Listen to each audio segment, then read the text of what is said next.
Welcome to the Attractions Group Podcast, unofficially presented by Buc-ee's. Hello, everybody. I'm Don Helbig alongside Ryan Suhr. Ryan, how you doing? I'm doing well. I visited the chiropractor for the first time in my life today. I've been having some lower back pain, and that was interesting. They twisted me like a pretzel and snapped my back and stuff, but I do already feel better, so I'm feeling pretty good. How are you feeling? What do you attribute your back issues to? I would say carrying the weight of this podcast around all the time. Is that, Yeah, I is mean, that a that's a fair? big burden. That's a big burden. Yeah, No, absolutely with that. so according to him, there's some sort of like curvature at the bottom of my spine. And he acted like it was pretty straightforward, and it was something that like I just go in 2 times a week for a couple weeks, and they put electrodes on my lower back, and they did this massage thing, and then he snapped me around a few times, and I don't know if I mentioned this, but they did X-rays, and that's how they figured that out. But it seems pretty straightforward. But my problem is, and has been for several years, that if I'm on my feet for more than an hour, my lower back starts to feel super fatigued, almost like when you like lift weights and your like muscles are sore the next day. That's kind of how my back feels, but already feeling better, you know? What have you been up to? Well, I've been keeping busy, Ryan. The Major League Baseball trade deadline was, this week, so I was glued to that to see if the Cincinnati Reds would make any They moves. didn't. If they did, I would have to, be ready to jump and write an article for that for my Reds Substack, which is thing is I'm a Reds fan, but also wrote a couple articles about the Columbus Blue Jackets. I've been doing some hockey writing, so that's kept me busy, and also doing yard work. Doing yard work. Okay. Doing yard work, So yes. you're busy, your wife's happy, and my back feels better. So what a great day to record a It's all podcast. good. Yeah, yeah. It's been great. So, just as a friendly reminder, you can find us on all your favorite podcast apps: Google, Spotify, Apple, whatever. And we're also on YouTube by searching for the Attractions Group Podcast. Follow us on Twitter at attractions_GRP. And if you're a Kings Island fan, or even just a fan of Don Helbig, you can check out our other podcast, Tower Topics.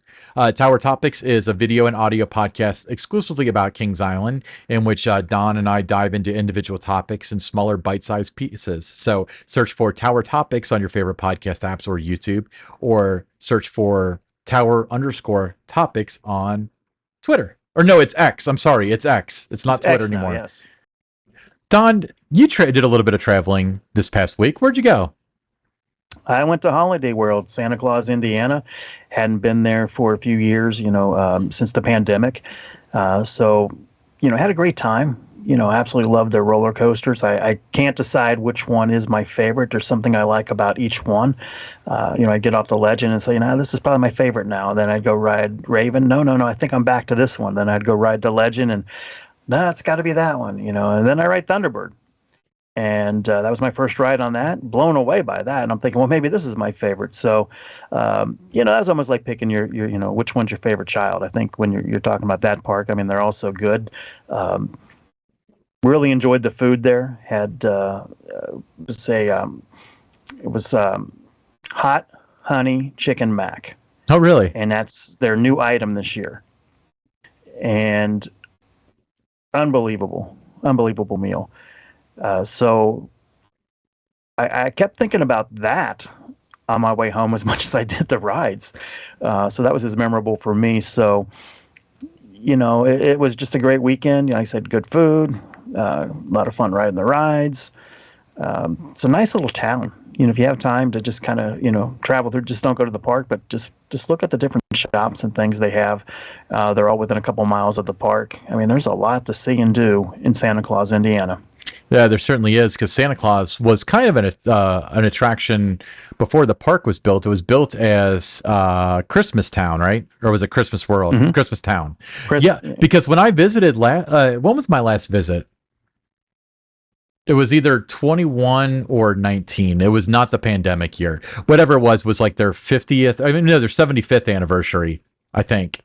And they had a bunch of throwback stuff with the old logo and Christmas Town and all that. So that's awesome. But where I differ with you is that, you said you have trouble picking your favorite. To me, Thunderbird is one of the greatest rides that I've ever ridden. It is so freaking good. The launched wing coaster.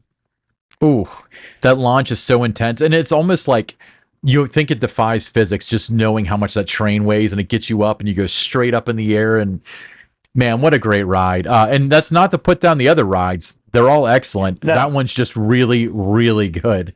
But the other thing that I think is kind of interesting about Holiday World is that when you think about family-owned amusement parks, you always think like Camden Park.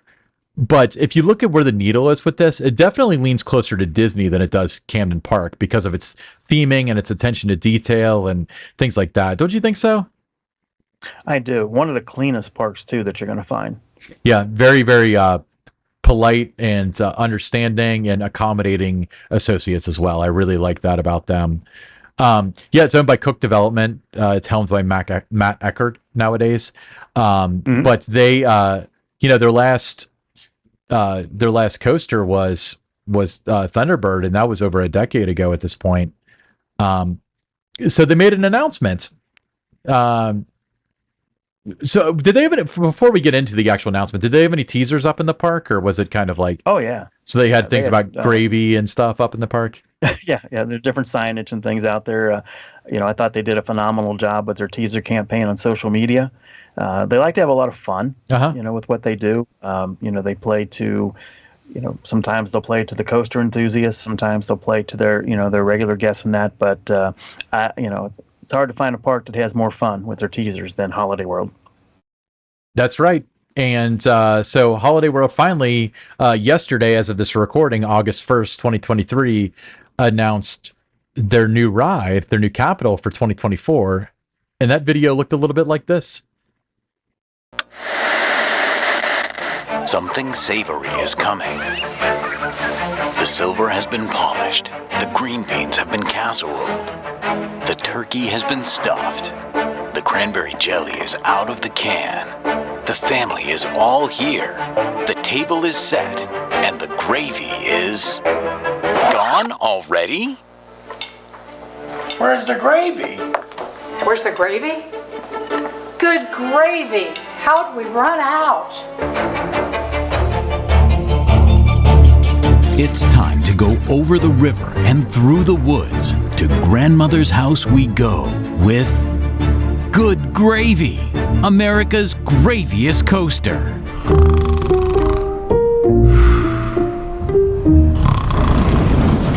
Thanksgiving dinner has flown by, but never quite like this. Your journey is nearly 1,500 feet long. You'll soar over 70 feet high, forwards and backwards on Good Gravy. Travel at speeds up to 37 miles per hour, all in the world's largest gravy boat.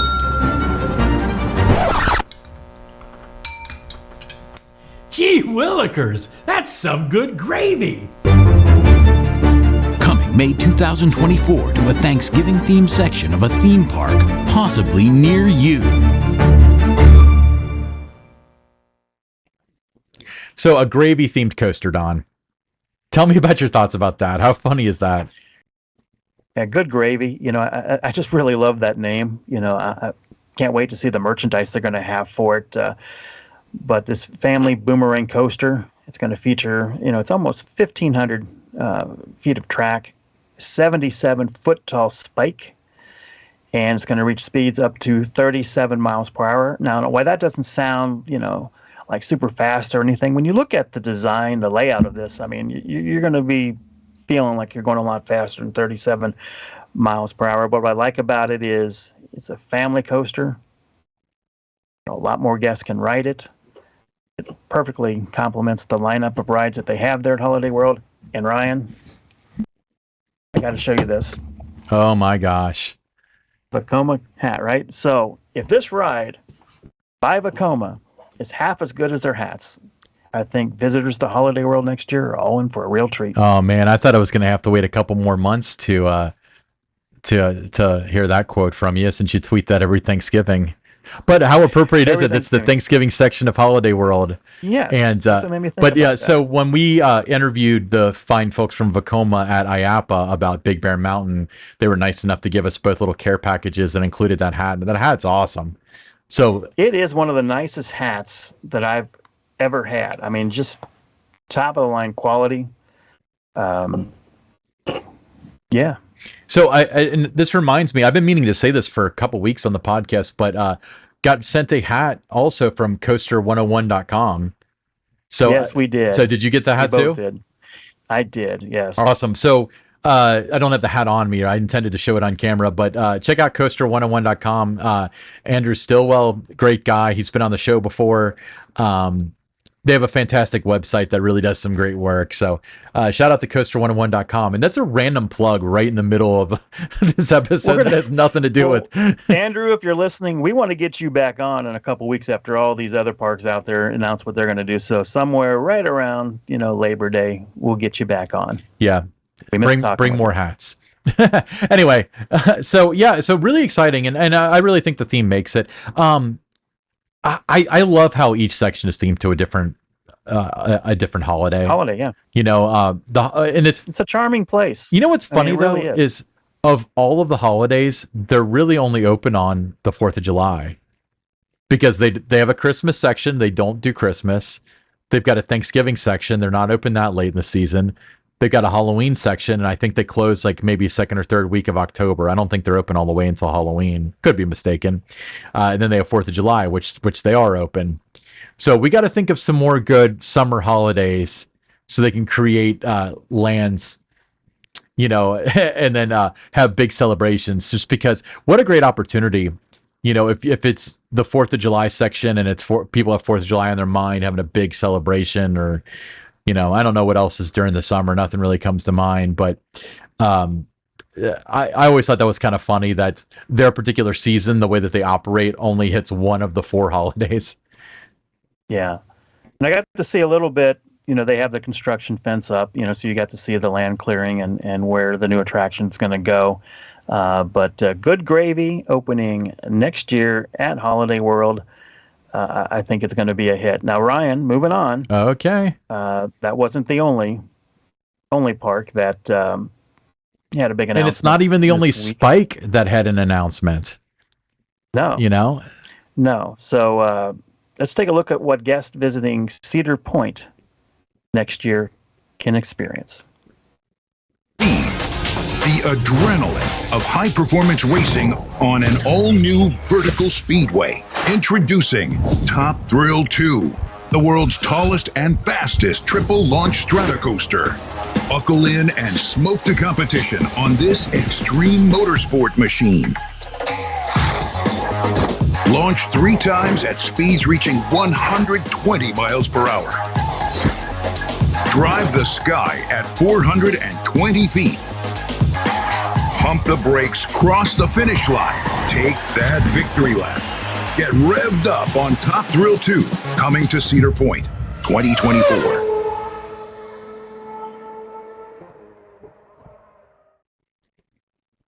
So, Top Thrill 2. It seems like the super enthusiasts were able to decipher most of what Top Thrill 2 was going to be as far as the spike, the swing launch, stuff like that. Zamperla. I heard that rumor for about a year, and I knew that they could do it. I have full faith and confidence, but I always just assumed it would be Intamin. So it's really interesting that a company that's never taken on a project this big is pegged for one of the world's tallest roller coasters. Well, I think that's going to be a game changer too for the company because everyone's going to see what they're capable of doing and going to want more.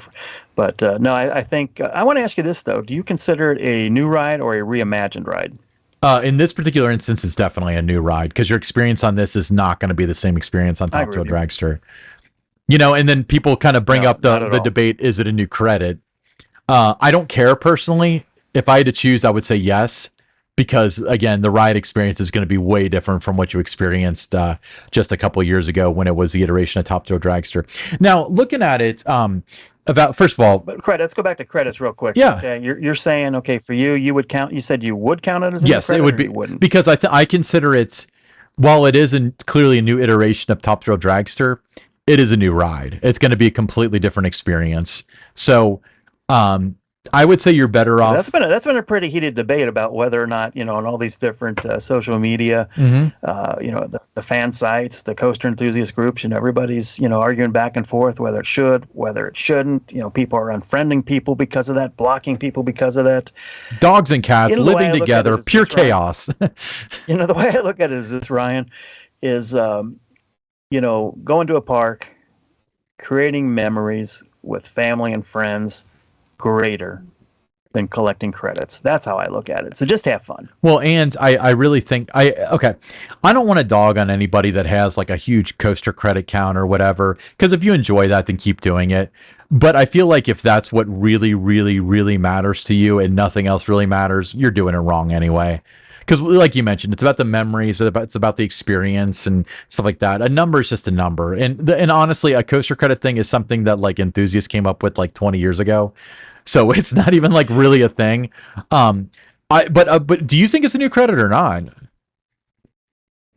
I think you have to, because the ride experience has dramatically changed. Now, if you look at, say, a ride like the Racer where, 1996 they removed the last dip coming in. That doesn't change it as a credit. Yeah, something like that doesn't change that. But when you're talking about, what's going to be happening here with Top Thrill 2, they're adding a second 420-foot tall tower spike. It's got 3 launches, a top speed of 120. It'll debut next year. We don't know the date or anything like that yet. And it's just a remake of the ride that was the world's tallest and fastest when it debuted in 2003. I mean, it's the dominating structure. When you're coming over the peninsula and you see the park, I mean, that's the structure that you see. So I'm glad they were able to reimagine it. Yeah. And find a way to make this work. I think, the word thrill, I like that in the name, Top Thrill 2. I like keeping thrill in that name because that's what that ride is and was, what it was and what it's going to be, because when it was Top Thrill Dragster and it debuted, it was a short ride. Everyone was saying like 17 seconds or whatever it was from the time you launched and went over the top and came back in. But boy, did you remember those 17 seconds. So, my favorite ride at Cedar Point, hands down, Top Thrill was. Top Thrill Dragster. Yeah, and you're going to have, like I said, you changed it with the different launches and things. It's, so, a little bit longer experience. That rollback, everybody always raved about the rollbacks that they would have on Top Thrill. So you make it part of the ride, with the reimagining there. So I think that's going to be fun. It's going to be unique. I like the logo a lot. I think that looks great. I think when you look at the announcement video, I thought very, very well done. Yeah, it was really cool. I was kind of rooting for like a twisted spike, just kind of like how Wicked Twister used to have, because that going backward is kind of a cool sensation. But now that I'm looking at this, like if you're going to go up as high as you appear to, it looks like you're going to go up about. I mean, if the spike is 420 feet tall, you get what, 350, 375 realistically.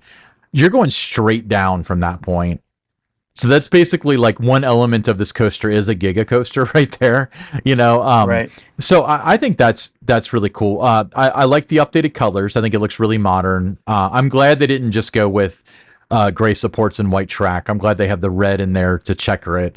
So the red is now on the top hat rather than on the bottom, because it used to stop. And the logo is really cool. I was a little surprised that they went with the name Top Thrill 2. When that page kind of came out, but Zamperla, it looked like a placeholder. But part of me it was a little miffed by it. Like I was wondering why they went that direction. But the other part of me is, this is still Top Thrill Dragster in a lot of regards. And I think that to call it something else is, first of all, it's denying the past, which I'm not a big fan of. And it's just lying to yourself. If they called it, Formula One Racer or something like that, it's still Top Thrill. It's just a new Top Thrill. So Top Thrill 2, I'm kind of like, I really like having the sequel stuff in parks because you don't see that a lot. Obviously Phantom Theater Encore at Kings Island's a good example kind of a sequel, but I kind of like the direction that's going. But If you ever had any concerns about a name of any coaster, let me remind. I'll refer you back to probably our second time we had Arthur Levine on the show, and I asked him why every coaster in the early 1900s was Leap the Dips or Big Dipper or Shooting Star. Like they had 5 names, and the name doesn't matter. It only matters for the announcement and for the opening day. Beyond that, nobody is sold on a ride based on the name. But I think merchandise. I think that plays a huge role, but do you care what the name is, or do you care if the logo looks cool? Because regardless of how you feel about Top Thrill 2, the logo looks awesome. Yeah, I mean the name can lend itself to, what the logo or character, whatever like that might be in the design to get you the merchandise. But I was good with the name. I think that it, like I said, everyone's going to identify it as Top Thrill, anyway. So why not keep that as part of it? And being reimagined, it is a sequel. It is a, relaunch of this ride. So Top Thrill 2, I think, was the perfect name for it. Yeah. I mean, like I said, I'm cool with that. But okay, let's go back to the merchandise thing you mentioned. So you saw that, I guess I should ask you, did you see the merchandise that Cedar Point had put out for it with the logo on it and so on? They have basically it's hoodies and stuff with the logo on the front. Yeah, right now, yeah. Okay. Yeah, that's all I've seen so far. Same thing you've with seen. That exact same logo, if it's spelled out Top Thrill 2 or Formula 1 or whatever, would that matter to you? I think it's, that looks cool. It's not like it's saying like a slur or anything, I honestly think the name does not matter all that much. Sometimes you're right. At the end of the day, no. It's about the experience at the end of the day that you remember more than the name or the logo. But for selling merchandise, you want to have something that is pretty cool looking, and it's going to have a long shelf life. I always go back to the Beast, that name and that logo. Here we are 40 plus years later, and it's still a strong, seller for that park. And everybody still buys all the Beast merchandise, even though they've already had the Beast shirts. Not every year they got to get a different one because that logo has withstood the test of time. Diamondback's going to be the same way. So I think the logo, when you come up with a name, you got to have a logo that you think is going to have a long shelf life when it comes to merchandise. And I think that plays a role. I agree. And let me tell you why the Beast stuff sells. There's 2 reasons. There's 3. One is somebody comes from out of town. They want to ride the world's longest wooden coaster, obviously. The other one is, I bet the Beast is a lot of people's first big coaster, shall we say? Because even you could make the argument that like Adventure Express is like a family coaster, but the Beast is a thrill ride. And for a lot of people, it's their first. So I bet that sells a lot. But for people like me, that I don't really care about whether it wasn't even my first thrill ride at Kings Island. To me, when I see the Beast logo, I associate it with the feeling I get at the park. And that's why I'm attracted to it. It doesn't matter about the ride itself. But I think that Top Thrill Dragster did the same thing, and probably Top Thrill 2 will as well. You get this. Now let's talk about, we're talking about names here. Yeah. And we're talking about merchandise here. When you look at Top Thrill 2 and you look at the logo and everything, it says, thrilling, fast, all of those things, excitement. It's all part of that those images that get conjured up in your head when you see Top Thrill 2. And then you look at Holiday World, Good Gravy, conjures up, this is going to be fun.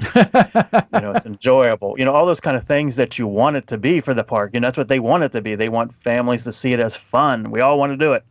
Everybody wants gravy on their mashed potato and turkey and that, during Thanksgiving. So it fits, both names fit perfectly for what these rides are and what the parks want them to be and what they want them to do, for the targeted audience. So I think home run for both parks on their new coasters, their new names, and what they're going to be able to do with merchandise. Yeah, I completely agree. And so I put up a poll yesterday immediately after the announcements came out on our Twitter, attractions_GRP. And I said, today we saw 2 awesome ride announcements from Cedar Point and Holiday World. Which one did you like more? And now specifically, I said, which announcement did you like more, not which ride did you like more? Good Gravy came up 61%. To Top Thrill 2's 39%. And I think the fact that the Good Gravy was very much presented in a really fun, funny way that gets you excited about this family ride. That's with a lot of votes too. And you know what I think though is when I kept looking at all the teasers, and I love what Holiday World did. You know how they sent people to this website that didn't exist, and they kind of put it all out there. You know, just on the gravy thing, and no one guessed the name. Yeah, hidden in plain sight, right? Yeah, I felt stupid when I saw, like, how did I not figure that out when I was there over the weekend, looking at the the signage and the teasers in the park and looking at their social media. I'm like, how did I not get that would be the So name? let me point this out. So this can keep you up at night. We found out that they were getting a Vekoma family boomerang about a month and a half ago because some enthusiasts had the moxie and the wherewithal to go through shipping reports and find what was being shipped to Santa Claus, Indiana from wherever in the Netherlands Vekoma's from. And they found the model and it said Vekoma family coaster. They sent every enthusiast that's on their media list gravy, and they didn't guess that it was named the Gravy Coaster, the Great Gravy Coaster. Yeah, makes me hungry though talking about that ride, Ryan. We gotta kind of move on. And do what? I want to talk about gravy some more. Yeah, I think it's time for us to do the pick six.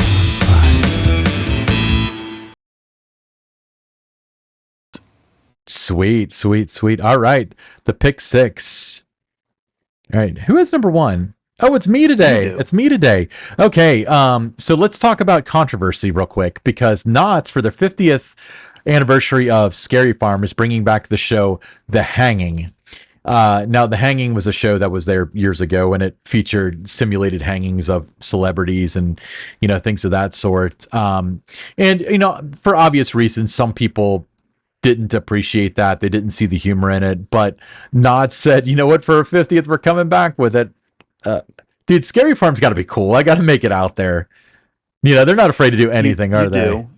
Do. We talked about it, in other episodes. It is the granddaddy of the Halloween events, 50th anniversary. This was iconic. This is what the event, was known for. Almost, if you want to say what put it on the map or something, was that hanging that they did with all the celebrities. And, I think Ken Parks, who's, one of the entertainment people with Cedar Fair, I think he's one of the ones that, teased it at some event that he was at. And it's got the Knott's Scary Farm guests, they're excited to see the return. Yeah.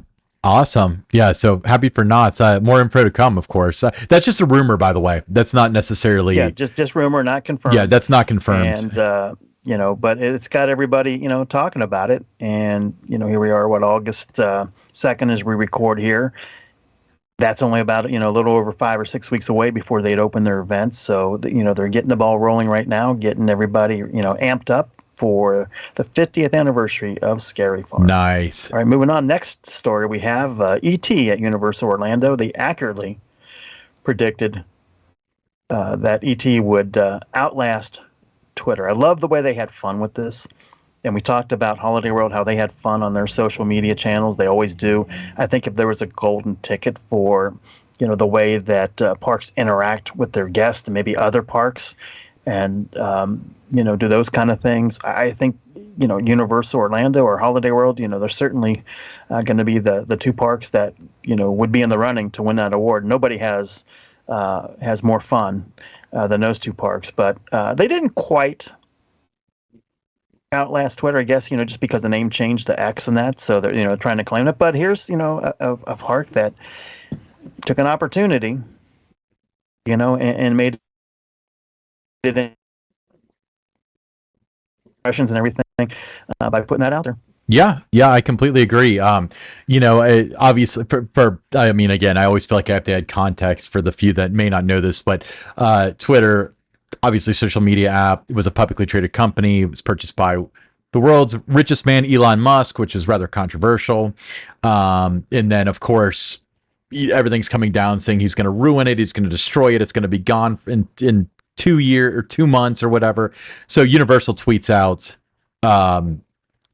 ET the ride is going to outlast Twitter. And because, the rumor is always that ET is going to be removed because I think it's the only one left in the chain. But, and then Elon with his plan to switch Twitter to being an app for everything, kind of like, not WhatsApp. There's, there's one in China that they use for transactions and social media and texting and everything. He changed the name to X. So technically, ET has outlasted Twitter. So they had a little bit of fun with that. So Yeah, a very snarky team that Universal Orlando has working their social media channels. So a lot of fun there. With this, speaking of Twitter, real quick, and X, what's your thoughts on the rebranding from Twitter to X? Does it matter to you? does it matter? No, it really doesn't. I use the Twitter for Attractions Group and Tower Topics. I rarely use my own personal one except to, you know, I live on it, retweet for or me. I hate it. I think that it's like I think social media in general is very toxic, and I think that Twitter is one of the worst. Basically, Facebook got really bad, but it's gotten like a little bit better where you just scroll through and you just hear people just say awful things about other people. And it bummed me out. I actually took Facebook and I hid it within a folder so I wouldn't just like, I'm sitting in a waiting room. I wouldn't just start scrolling through it. I've got to make the conceited effort to look at it. Yeah. But Twitter, yeah, I don't like it. And this is not a referendum on Elon, because obviously it was just as bad back in the day when it was publicly traded. It was just a nightmare.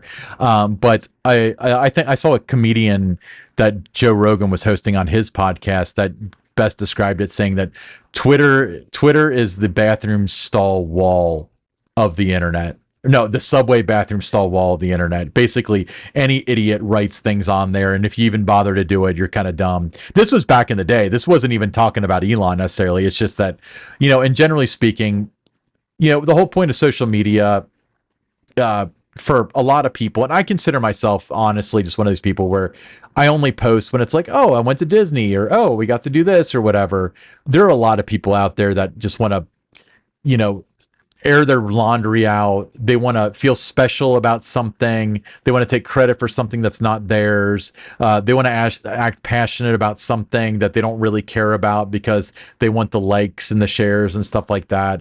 I'm not a big fan of social media, to be honest with you. Yeah, what I've done, Ryan, is, when it comes to, we'll call it X now. Yes. And every day there's something different, when I look at it, there's a new feature, or something else has changed. Like today for me, and I don't know if everyone else is seeing this yet, but for me, was a retweet. So now it's a repost, yes, which I like that, just say reposting on that. But for me, I've narrowed it down to, the things I'm interested in, the conversations about the Cincinnati Bengals, NFL, the Reds, Major League Baseball, hockey, theme parks. Those are the things that my Twitter feed is, that I'm seeing because I've made it that way. That's what I want to see. So I don't see all the other stuff that, you're saying like it's toxic and things like that. I don't really have that coming up on my feed because I've been able to kind of cater it in the things that I interacted with. So it is going to come up quicker on my feed. So it always has been my favorite social channel just because of what I was looking for out of it, to get that instantaneous news, the updates, with the algorithm that sometimes on Facebook you can post at 4:00 in the afternoon and nobody's going to see that until 10 o'clock at night or 7 o'clock the next morning, just the way the algorithm is. So for me, for the timeliness of it and what I'm interested in, specifically our industry here, Ryan, with theme parks, I find that that invaluable to have X. But I think we kind of got a little sidetracked there. Let's move on to the next what the one heck are we on, talking Pick Six here. about? All right. Yeah, it's my turn now. I never know. Sorry. Anyway, so number 3. So Indiana Beach, in a day and age where it feels like parks are cutting hours in a lot of cases, are actually adding hours. They're going to be open August 8th, 9th, and 10th from 11 a.m. until 8 p.m. The water park will not be open those days. So, and then the article notes, these additional days mark the last full week the park is open for the summer. Can you believe that it's already like back to school season? And I know, and especially in Indiana. Yeah. They go back the first week in August, already in, so it is great. You mentioned, while you see a lot of other parks, cutting hours and operating days, to see Indiana Beach adding days. I think this park has had a lot of tough times. So it tells me that, they're having a pretty, good year. And I certainly want to get there. It's been on my bucket list for this summer. I haven't, been able to do it yet, but these added dates, maybe will give me a chance to do that next week. We'll have to see. But I think it's great to see. And Ryan, I think you need to make a trip out there too. Maybe we can go out there sometime together. I think, there's a lot to do there, more than you would think, and it looks beautiful at night. All the different photos that I've seen, a couple of my friends were recently there and sent me some night photos. It just looks magical at night. It's not your marquee park. It's not your Cedar Point, your Disney, your Universal Orlando, but it has a place like Camden Park. A lot of people grew up going there. And those are the kind of parks that, I want to make sure that, I'm visiting now every year, because you don't really know how long some of these parks may be around. I mean, you've seen smaller parks, having tough times. So you just want to make sure that you're supporting them. Yeah, completely agree. It's I plan on getting out there this summer. I did not make it. And, that's so often famous last words. So, maybe this year. Definitely next year, though, if not. What's next? What's number 4? Six Flags Over Georgia is inviting guests to the park for an exclusive experience. The park is hosting a Coaster Fest this month. It's going to be August 19th and 20th, so a 2-day event to give thrill seekers and coaster enthusiasts a chance to get up close and personal with some of the most thrilling roller coasters in the Southeast. Guests can also get a look at the inner workings of Six Flags and have a chance to climb up 2 of the park's most recognized roller coasters to experience the Atlanta skyline at a new height.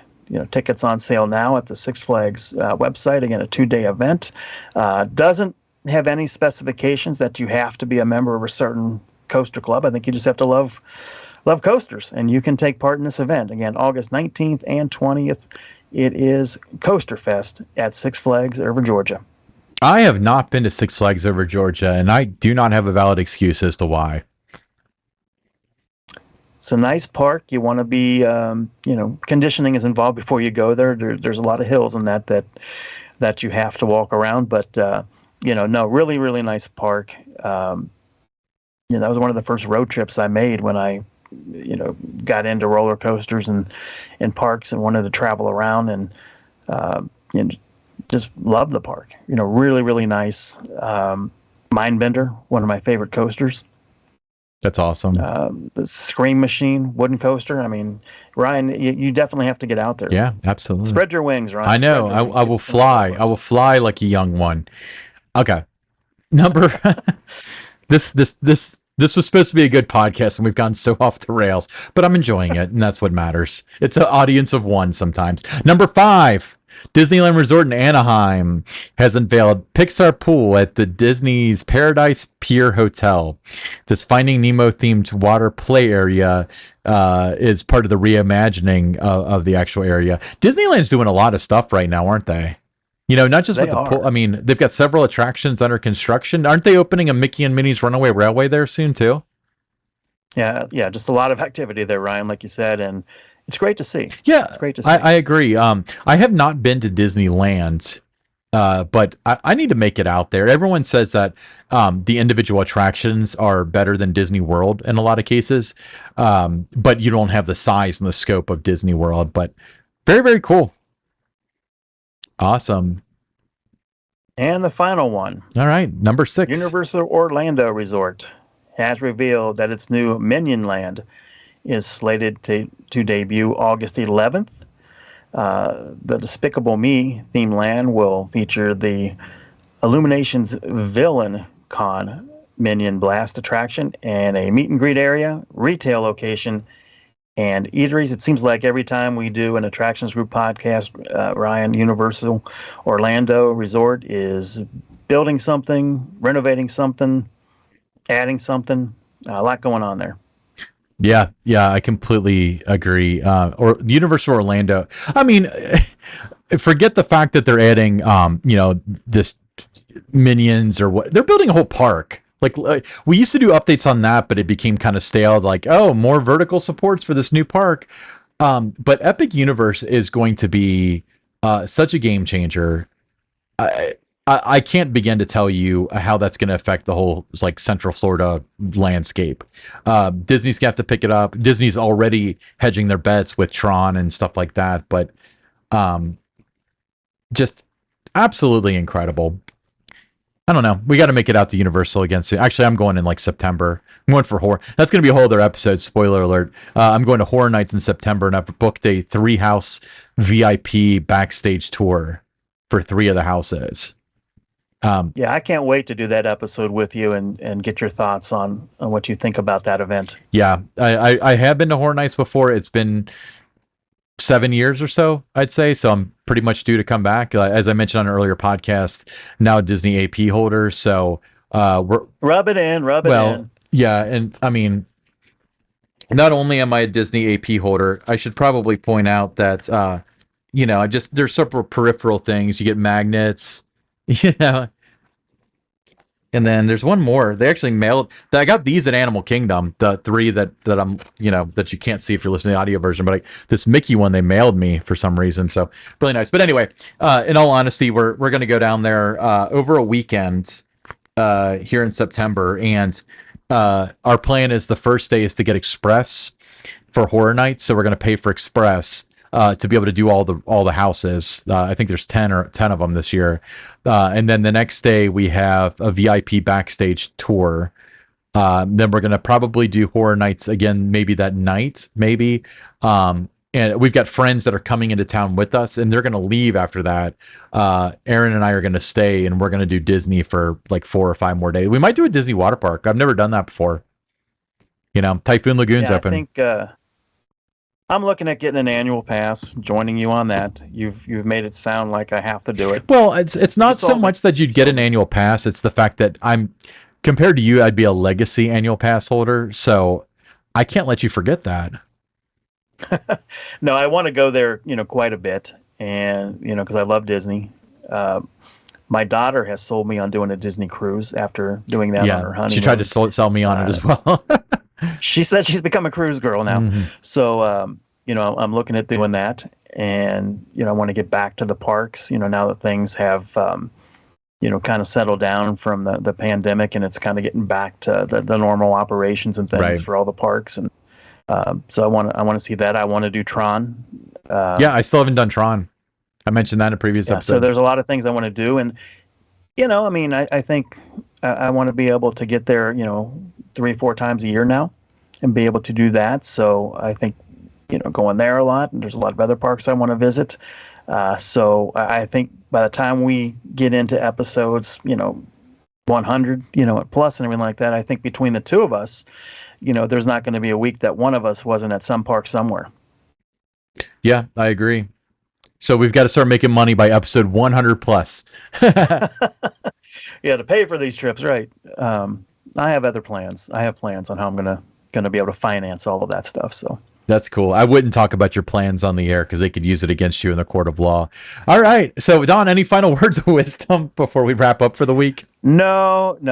It's just I just really enjoy talking about what parks are doing this time of year. Love what Cedar Point is doing. Love their announcement video. Love what Holiday World is adding. Love their announcement video. So looking forward to a lot more over the next several weeks to see what everyone else is doing. It's an exciting time if you're a theme park fan. It's like Christmas, New Year's, 4th of July, all rolled into one to learn what these parks are doing. Yeah, and the cool part is it makes doing the pick six a lot easier. But full disclosure, when we write the pick six, oftentimes we find, I don't know if you have the same experience, but I find 2 or 3 that I'm like, oh, this will be a great conversation, and then it's kind of like you have to settle for some. But then there are a lot of episodes when it's like you have 8 that you love and you have to decide which 2 to cut. So we yeah, the cuts are tough. Sometimes it really is hard to cut, and we try to, at least I do, Ryan, I try to think about what our audience might want to hear about. So we try to put that in. That's why you see, the Disneylands and the Disney Worlds and the Universal, because we know our audience is, fans of those parks and visit them frequently. So it makes sense to have them as, part of the pick six each week. Of course. But anyway, So if you want to continue to party with us, make sure you're looking for us on YouTube by searching for the Attractions Group podcast. You can listen to the audio version on Google, Spotify, Apple, all those other podcast apps. You know where to find it. Our Twitter is at attractions_GRP. And if you're local to Cincinnati or you're just a Kings Island fan, then make sure you check out our second podcast, Tower Topics, where we talk all about Kings Island. And, both of us have pretty unique points of view, and we kind of talk about where we're coming from with a lot of the stuff. So that's a really fun one. So we'll see you next week, everybody. Thanks again.